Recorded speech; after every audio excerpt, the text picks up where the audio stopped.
अस्सलाम वालेकुम स्टूडेंट्स, आज हम सीखेंगे लीनियर इक्वेशन। ये मैथ का एक बहुत बड़ा इम्पॉर्टेंट टॉपिक भी है और उसके साथ साथ बहुत दिलचस्प इंटरेस्टिंग टॉपिक भी है। तो जितना ही इंटरेस्टिंग है उतना ही आज इसको आसान करके समझेंगे। तो पहले कंसेप्ट सीखते हैं, फिर ये इक्वेशंस जो लिखी हुई हैं उनको हल करेंगे और तरीका सीखेंगे कि इनको कैसे हल किया जाता है।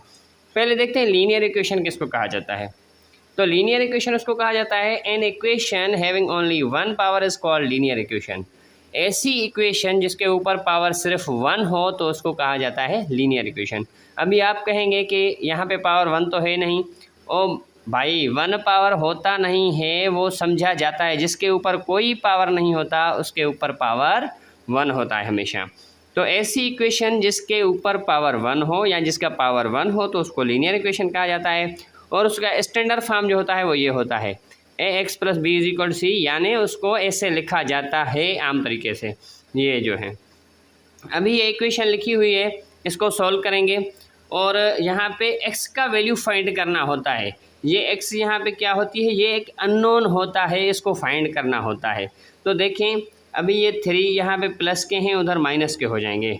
इधर उधर उधर से क्या मुराद, ये देखें ये एक लेफ्ट हैंड साइड है, ये बराबर की जो निशानी है साइन ऑफ इक्वलिटी एक इस तरफ, ये लेफ्ट हैंड साइड और ये राइट हैंड साइड। अगर लेफ्ट हैंड की साइड तरफ कोई भी एक कांस्टेंट है उसको इधर ले जाएंगे या वेरिएबल को इधर ले जाएंगे तो उसका साइन चेंज हो जाएगा।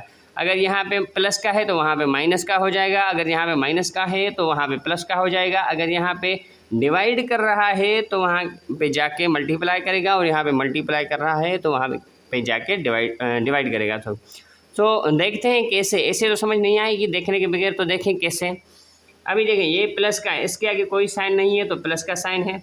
बिल्कुल आप ना घबराएं, बिल्कुल आसानी से स्टेप बाय स्टेप सीखेंगे इंशाल्लाह। अगर ये तीनों इक्वेशन जब मैंने हल की तो फिर आप इसको खुद हल करेंगे। तो अभी देखें ये तीन जो हैं इनको ये प्लस के हैं उधर ले जाएंगे, माइनस को हो जाएंगे। तो ये देखें x is equal to 6 minus 3।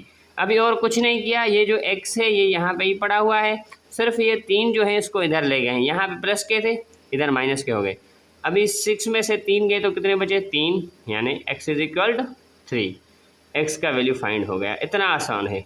और बहुत ही सिंपल लफ्ज़ों में आपको अल्फाजों में अगर समझाना चाहूँ तो ऐसे होता है। आप कच्ची और केजी और 1 में भी आप शायद पढ़े होंगे।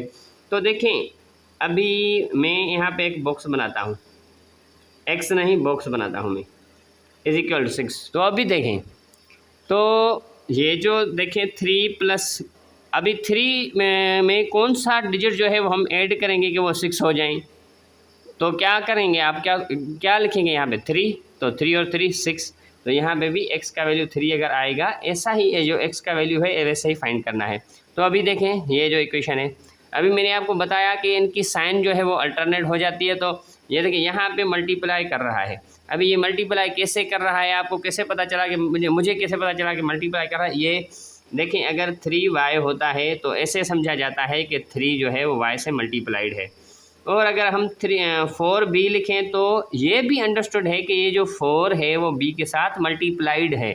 तो ये भी ऐसा समझा जाएगा ये मल्टीप्लाइड है। तो अभी क्या करेंगे, यहाँ तो ऐसे बोलेंगे इसको इधर ले जाएं, यहाँ पे मल्टीप्लाई तो यहाँ पे जाके डिवाइड करेगा। और अगर ऐसे ना कहें और बिल्कुल इससे भी आसान अल्फाजों में हम बयान करें तो 3 डिवाइड ऑन बोथ साइड। ये हम 3 डिवाइड ऑन बोथ साइड किया। तो ये बोथ साइड क्यों किया, क्योंकि इक्वेशन की अगर एक साइड पे हम लिखेंगे 3 देंगे तो इक्वेशन सेटिस्फाई नहीं होगी। तो अभी 3 में कैंसिल हो गए और 3 1 ज़ा 3 और 6 3 ज़ा 18। तो x इज इक्वल टू 6 हो गया भाई, ये x का वैल्यू आ गया। अभी इसको देखेंगे, बिल्कुल आसान है, जैसे ये की है ये भी बिल्कुल ऐसे ही करेंगे। तो ये देखिए अभी ये प्लस का है, उधर जाके माइनस का हो जाएगा। तो ये है 2x is equal to 13 minus 3। और कुछ नहीं किया, ये 2 यहाँ पे ही पड़ा हुआ है, सिर्फ 3 को इधर लेके गए हैं। तो 13 में से 3 गए तो कितने बचेंगे, 10। तो यहाँ पे लिखेंगे 10।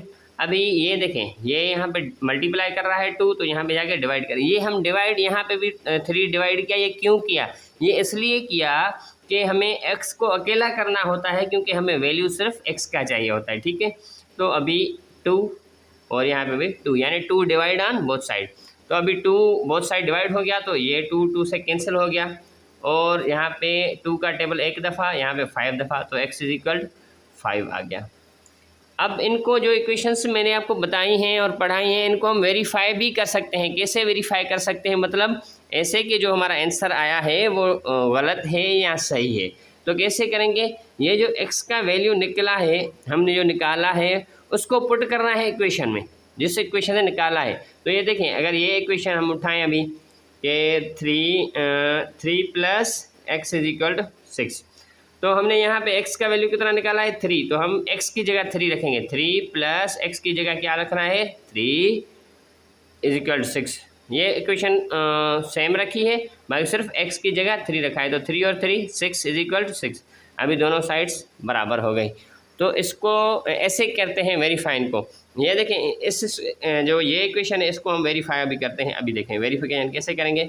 ये जो 5 निकला है वो इक्वेशन में x की जगह पे पुट करना है। कैसे, ये देखें 2 × 5 यहाँ पे पुट किया मैंने। 2 × 5 प्लस क्या है 3 = 13।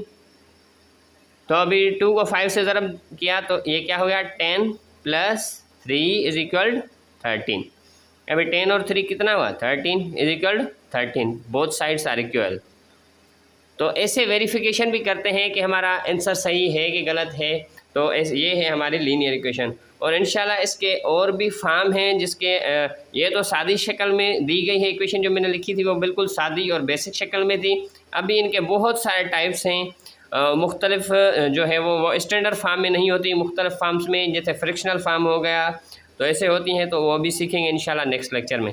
तो ऐसी इंफॉर्मेटिव वीडियोस देखने के लिए हमारे पेज, हमारे चैनल सिंधु एजुकेशन पॉइंट को फॉलो करें, क्योंकि आप तक ऐसी इंफॉर्मेटिव वीडियोस पहुंचती रहे। Thank you so much.